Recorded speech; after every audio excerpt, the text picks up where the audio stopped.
My name is Laura Whitmore. I live in Dallas, Texas. Or I used to live. These days I'm more of a shadow, drifting from place to place, following the scent of wolves dressed in Armani suits. Friends, you enjoy listening to stories, but you don't subscribe to the channel or like the videos. I request you to please subscribe to the channel right now so that I get more motivation to bring you even more stories. If you help me reach 1,000 subscribers, I promise to bring you extremely best stories with a truly real feel, so go ahead, like the video, subscribe to the channel, and now let's move on to today's story. It's strange how grief redraws your world. You start noticing things you'd ignored before, the way men shake hands, hiding daggers behind smiles. The way certain companies coincidentally flourish as others crumble. The way your husband's competitors smirk in the pews at his funeral like they've already moved on to the next hunt. I didn't care about Ryan's money. I didn't even care about saving what was left of the business. What I wanted, what I needed, was to take apart the men who had dismantled him. There were 5 of them. 5 vultures who circled Ryan's company until they stripped everything clean. I promised my husband, silently as they lowered his coffin, that I'd never rest until each of those 5 men suffered the way he had. But I wasn't going to use bullets or blades either. No, I was going to use their own language. Greed. Power. Reputation. Everything they loved, I would poison. And I would narrate every second of it as my own gospel of vengeance. The first on my list was Charles Redden, a banker whose smile was sharper than any straight razor. He was the one who cut Ryan's liquidity overnight, freezing accounts, torpedoing credit lines, all while shaking his hand and calling him partner. To the outside world, Redden was untouchable, a pillar of society, as the Dallas Business Weekly called him. To me, he was already a corpse walking. I didn't own guns. Guns are too loud, too quick. I wanted something that looked like fate, not murder. So I started small. I got a job, not at his bank, but in the cocktail bar he liked to haunt after closing deals. 2 weeks of serving drinks, listening to his laughter roll like thunder, watching the way he bragged about insider deals to his mistress, and I had everything I needed. There's a power in being invisible. People don't notice the bartender. They don't notice the scorn in your eyes as they hand you their credit cards. And when I leaked those recordings, his voice openly admitting to fraud, onto every major news outlet in Texas, it wasn't me taking him down. It was his own arrogance, sharpened into the guillotine he never saw coming. The night the FBI raided his office, I sat in my car across the street and whispered, "That's for Ryan." And one grave marker in my mind burned brighter. They say time heals everything. That's a lie people tell each other so they can sleep at night. Time didn't heal me. It sharpened me. After Ryan's death, I spent weeks in silence, drowning in paperwork, bills, foreclosure notices, and the kind of letters written in cold bureaucratic ink. But in the quiet moments, when I could hear the echo of my husband's laughter in the empty house, I began to trace names. Connections. Deals. Every lie has a source. And my map of enemies began with Charles Redden. Charles wasn't just any banker, he was the kind who thought money wasn't fuel, but fire. He'd ignite it, watch it blaze, and then grin as others scrambled to put out the flames.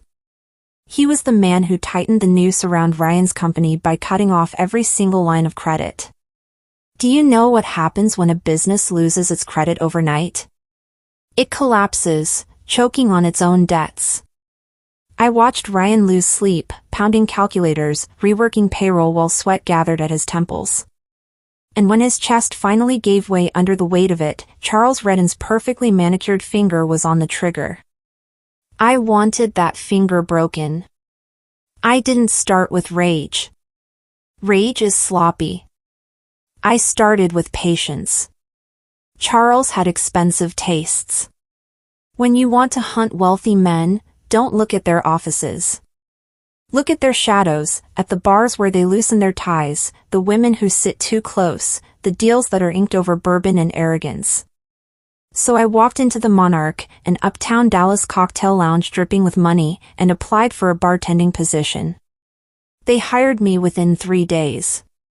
My resume didn't even matter, what mattered was a steady hand and a smile. Neither of which hinted at the storm behind my eyes. For 2 weeks I mixed martinis, poured whiskey, and polished glasses while Charles sat in the corner booth, always the corner. He was a creature of habit. His mistress, Jessica, a 27-year-old realtor with legs longer than her career, would drape herself across him like she was fit to inherit his kingdom. But men like Charles can't hide their secrets. Because they believe they're untouchable. That was mistake number 1. Whiskey, neat. For my angel here, the same. His voice carried the heaviness of command as he tapped the table, not even glancing at me. I poured his drink with steady hands, my ears catching every word as he leaned to Jessica. You don't have to worry about that contract. I'll make sure the inspectors look the other way. It's just numbers on a page. Nobody checks if the bricks are actually there. Jessica laughed. You're bad. Oh, he was more than bad. He was corrupt down to the marrow. I made sure the tiny microphone sewn into the inside of my purse caught every syllable. Each night, I collected hours of recordings, Charles bragging about laundering, hinting about political bribes, even gloating about Ryan. Yes, that Whitmore guy thought he could build without bending rules. That's his problem. This is America, sweetheart. You don't win by being honest, you win by being ruthless. My blood burned, but I didn't flinch. Not yet. The night I set his fall in motion was bright with city neon and ignorance on his part. I uploaded the audio files to a freshly created anonymous account. Short clips, just enough to hint at what I had. The right hashtags, the right mentions, and the internet did what fire always does, it spread. By dawn, 3 Dallas reporters were knocking on his bank's shiny glass doors. By noon, the headlines screamed. The footage played on every news channel, Charles's own voice, arrogant, careless, damning. I watched him from the shadows, seated in my parked car across from his office as he emerged, face pale, hair slick with sweat. Federal agents swarmed like hornets, escorting him inside. For a man who built an empire on control, there's no sight more satisfying than watching him shoved into the back of a government sedan. I didn't cheer. I didn't smile. My satisfaction was colder than that. I whispered, "That's for Ryan." And just like that, 1 out of 5 was down. But 5 men are never truly separate. Cut one head and the others twitch, sensing danger. Revenge is never a clean task, it spreads, snaking into places you don't expect. I knew the war had only begun. When you peel an onion of corruption, every layer makes your eyes burn a little more. Charles Redden's downfall wasn't the end. It was only the first slice. And behind him stood Victor Kane, Ryan's former supplier. Victor was the kind of man who believed contracts were shields. If you broke his trust, you were powerless, but if he broke yours, well, good luck catching him. On paper he was a reputable logistics tycoon supplying steel and materials to half the South. In reality, he was the rot under the beams holding the houses together. It wasn't just missed shipments of steel that had weakened Ryan's company. It wasn't just the sudden delays. Victor had pulled deliberately, bleeding Ryan dry project after project. Every time Ryan scrambled to adjust, Victor pocketed money from Ryan's competitors, men who smiled at Ryan while stabbing him in the ribs. I drove past Victor's warehouses on the east side of Dallas, the skeletons of trucks lined up like beasts at rest.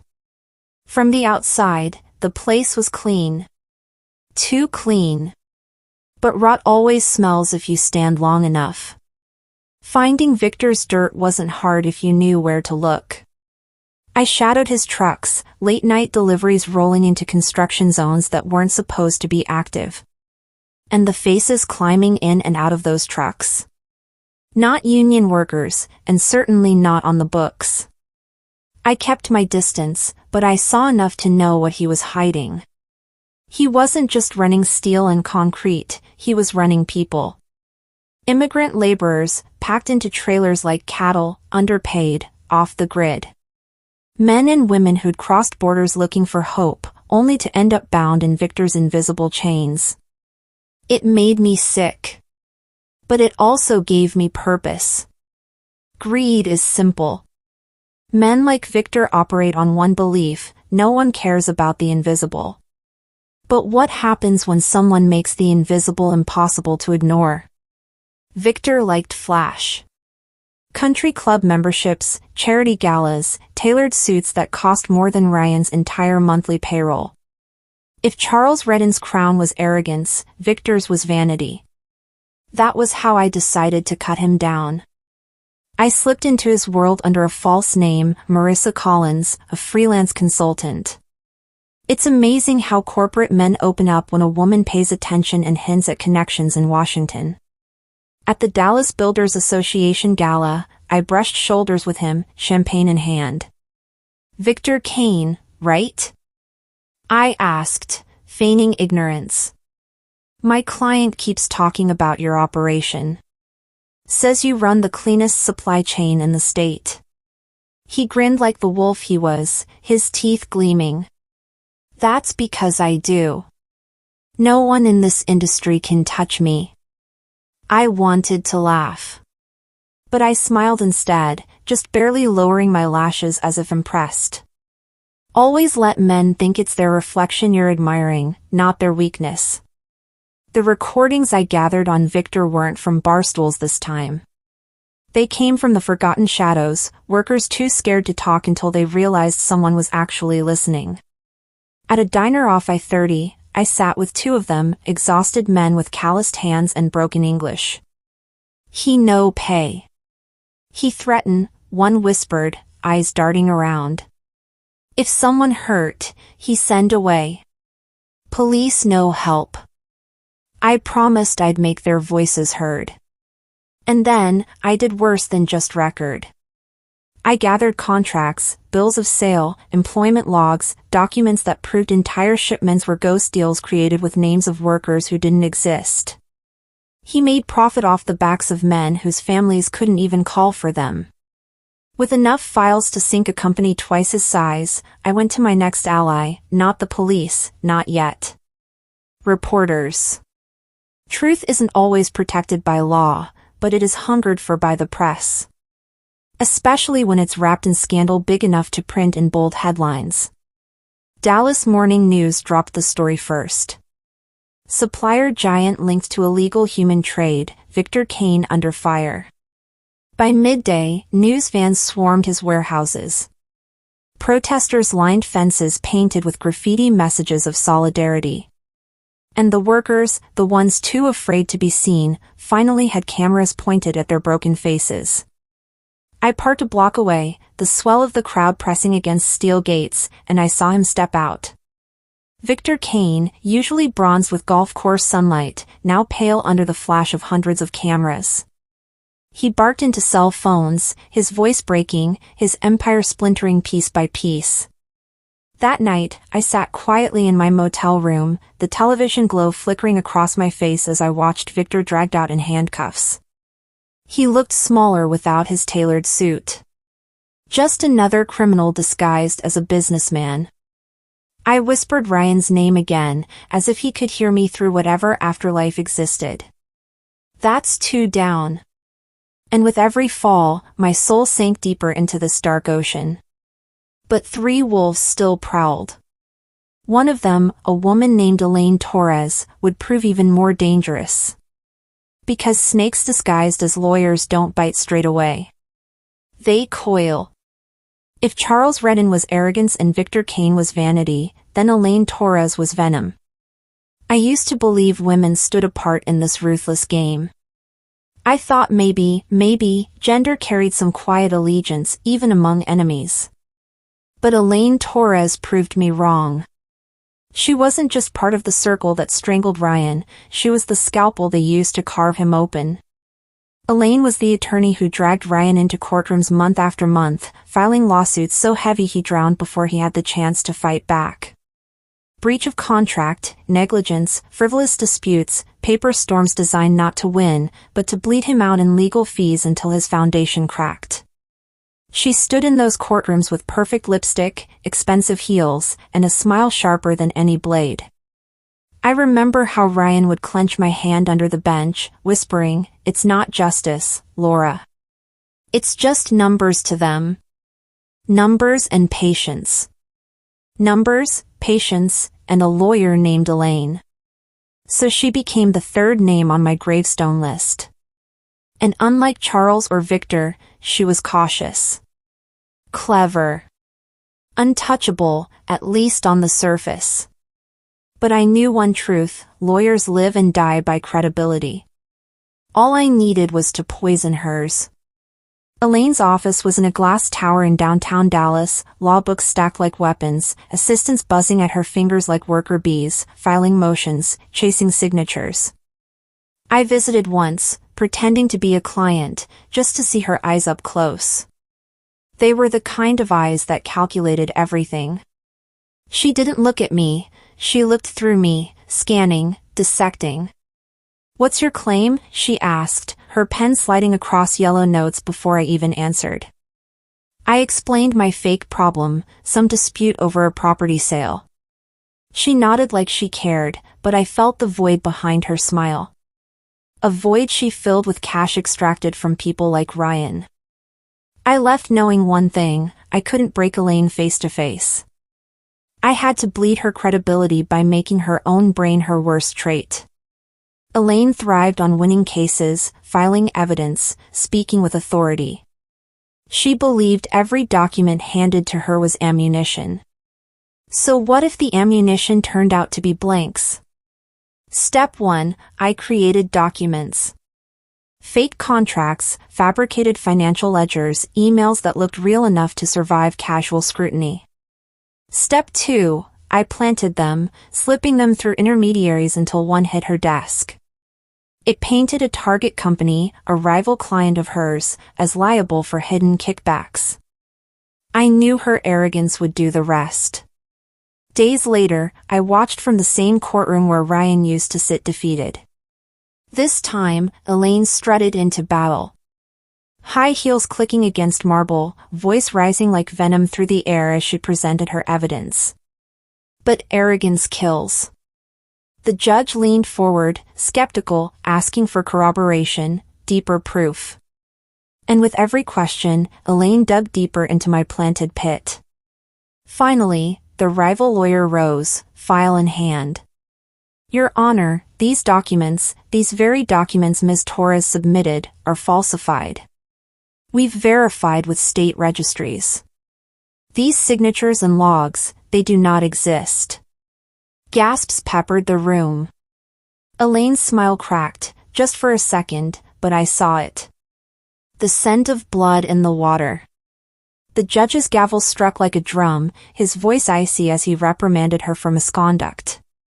By the time the reporters wrote their stories, Elaine Torres wasn't a rising star attorney. She was poison to her firm's reputation. Clients pulled out. Cases reassigned. By the end of the month, she was standing alone in a skyscraper office stripped of furniture. Did I feel triumph? Yes. But I also felt something else, a warning. Elaine didn't collapse in silence. She fought back. Late one night, as I drove home, headlights flared bright in my rearview. A black SUV stuck too close, turning when I turned, speeding when I sped. It followed me into an underpass and only peeled away when I slammed brakes at the last moment. The tires screeched, the vehicle swerving before vanishing into night. I sat gripping the wheel, heart hammering like a trapped bird.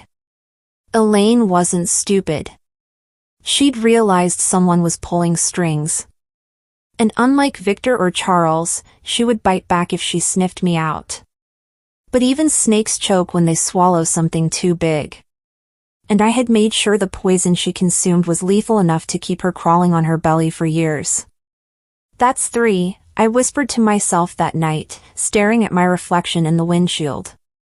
My eyes were darker than I remembered. Harder. Ryan was 3 steps avenged. But 2 enemies still breathed, and the next was Gerald Banks, the closest thing Ryan ever had to a rival friend. Betrayal cuts deeper when it comes from someone who once shared your table. And Gerald had done more than stab Ryan's back. He twisted it. Betrayal tastes different when it comes from the inside.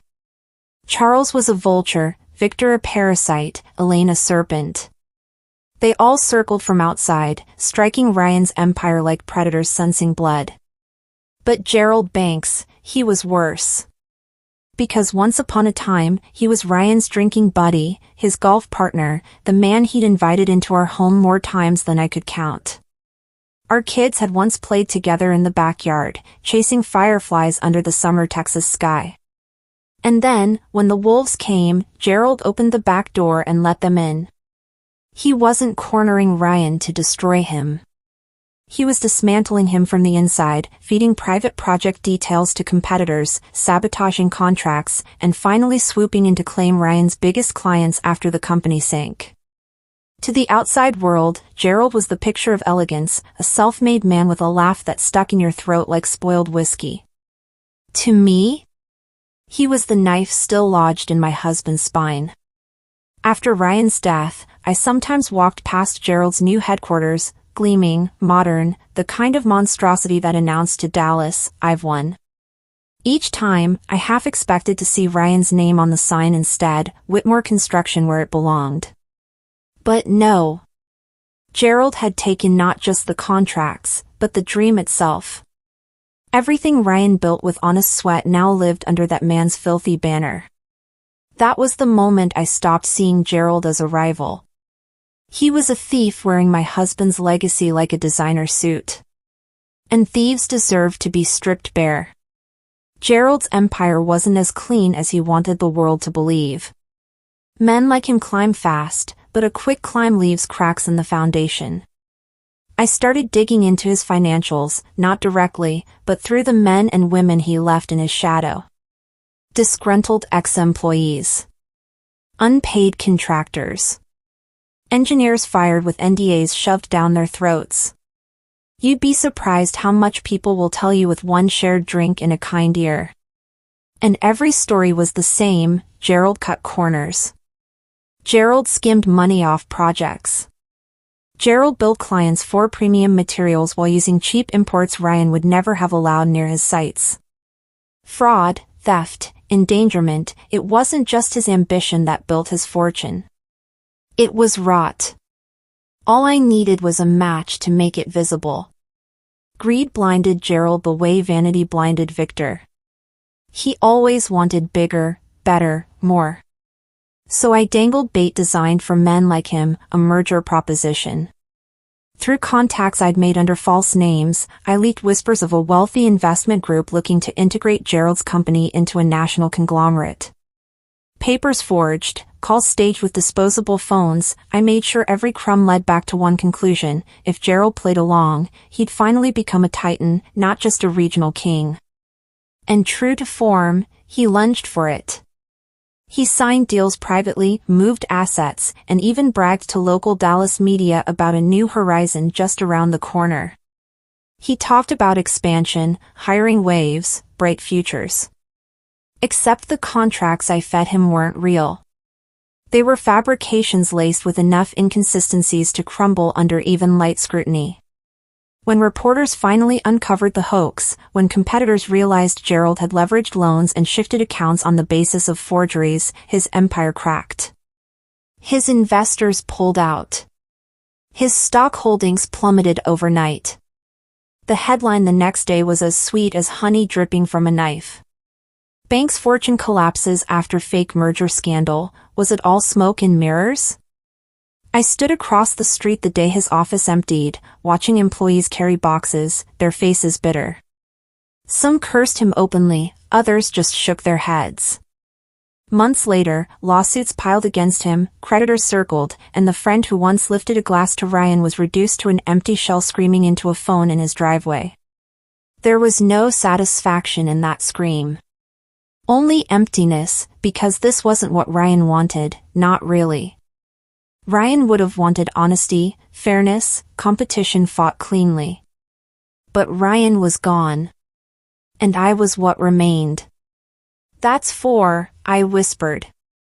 The 4th stone engraved on my mental graveyard of names. Only one remained. The most dangerous of them all. Michael Harlan. A politician.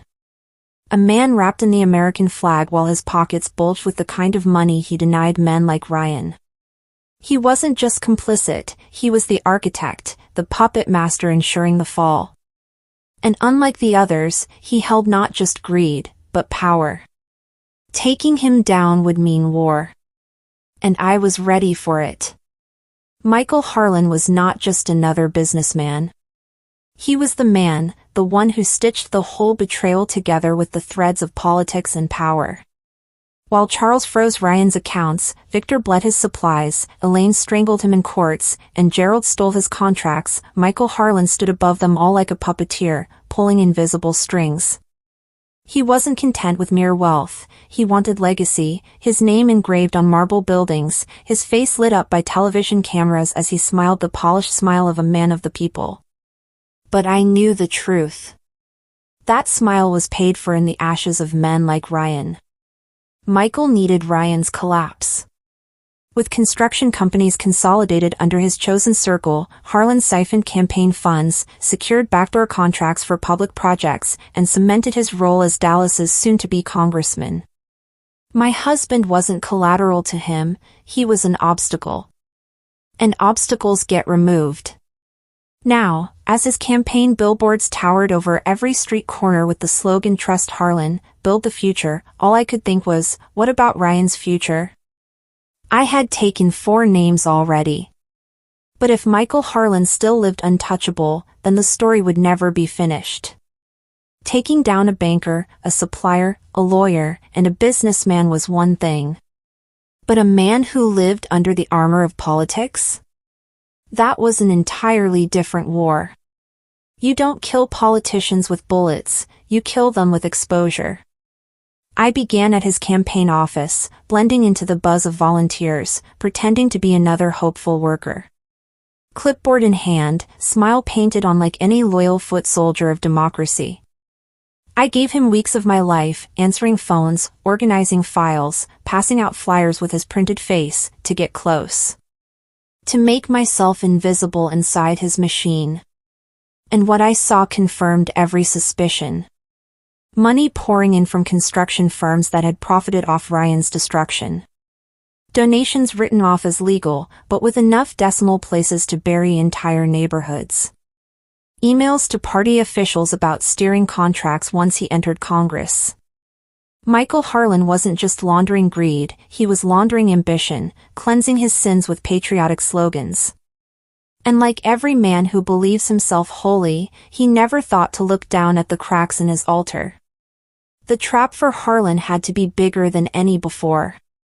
Taking down a man with friends in Washington meant I couldn't whisper in the dark, I had to shout into the light.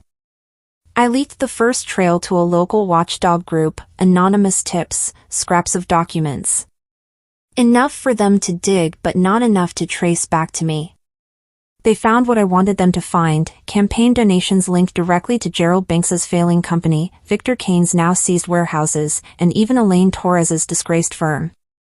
Michael had tied his future to the corpses I'd already buried. But it wasn't enough. To end him, I needed confrontation. It happened at a fundraiser downtown, chandeliers swinging over tuxedos and gowns, champagne flutes glittering as Dallas elites toasted his bright future in Congress. I slipped past, dressed in borrowed glamour, every step steady though my pulse hammered. When Michael finally noticed me across the room, he saw what he always saw, a woman he didn't need to regard. That blindness was his weakness. I walked straight to him, set a donation envelope in his hand, and whispered, low enough only he could hear. "Does Ryan Whitmore ring a bell?" The color drained from his face. For a man of power, silence is the first crack. His lips parted, but no lie came. Just the flicker of recognition, the guilt of someone who remembered the man he'd buried without thought. Then I smiled at him, the kind of smile that promises storms, and walked out. By the next morning, the recordings leaked, his own voice captured in backroom meetings, promising contracts to cronies in exchange for support in dismantling competitors. The story didn't just hit Dallas. It went national. Congressional candidate accused of corruption ties. News anchors dissected his face. Commentators debated his every move. Donations evaporated, endorsements withdrew. And soon, federal agents came storming into his campaign headquarters, seizing computers, dragging files out into the daylight. Michael's career didn't just end, it exploded into flames he couldn't contain. I watched from a distance as his billboard was taken down days later, the giant painted smile staring blankly before the tarp rolled over it. "That's the last one," I whispered to the empty room of my rented apartment.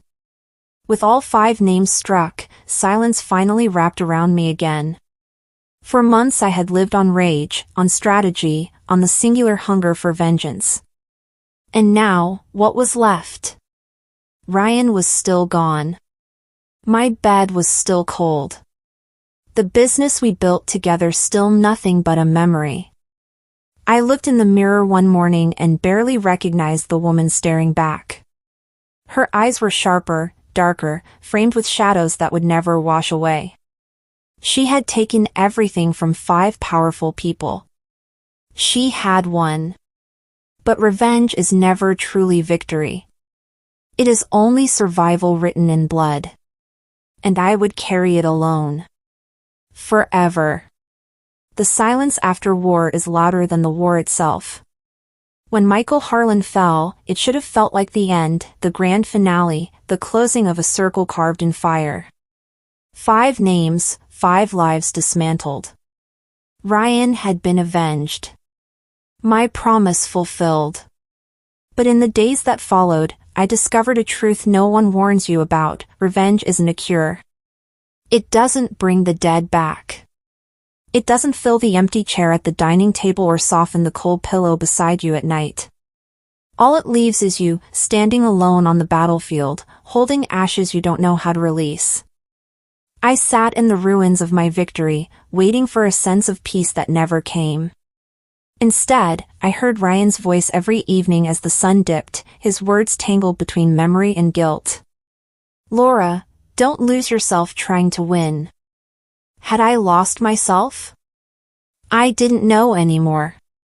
Every mirror I passed reflected a woman harder, leaner than the wife I once was.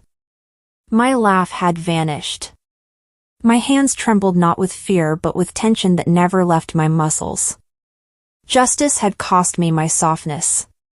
Neighbors didn't stop to chat anymore, they avoided me with the same unease they might avoid a wounded animal that had grown fangs. My family called less, sensing the shift in my voice. And the ones I loved once? They were gone. Even Ryan felt like a ghost that stood further away every time I whispered his name. My enemies were buried, but so were parts of me.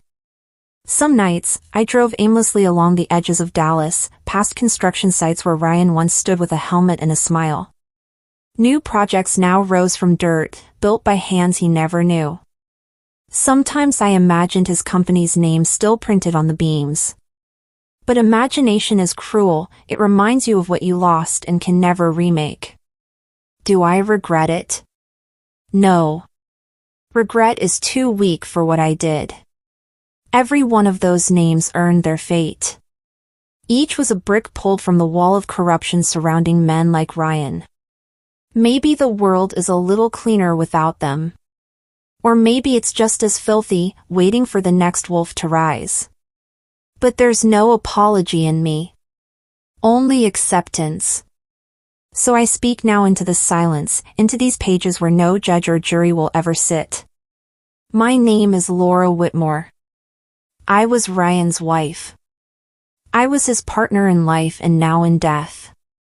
And when he was destroyed by greed, I became greed's end. Charles, Victor, Elaine, Gerald, Michael. All of them are gone. But the cost is this: I, too, am gone. Not dead, not buried, but stripped of the life I once had. A widow turned weapon, a lover turned avenger. If this is justice, then justice is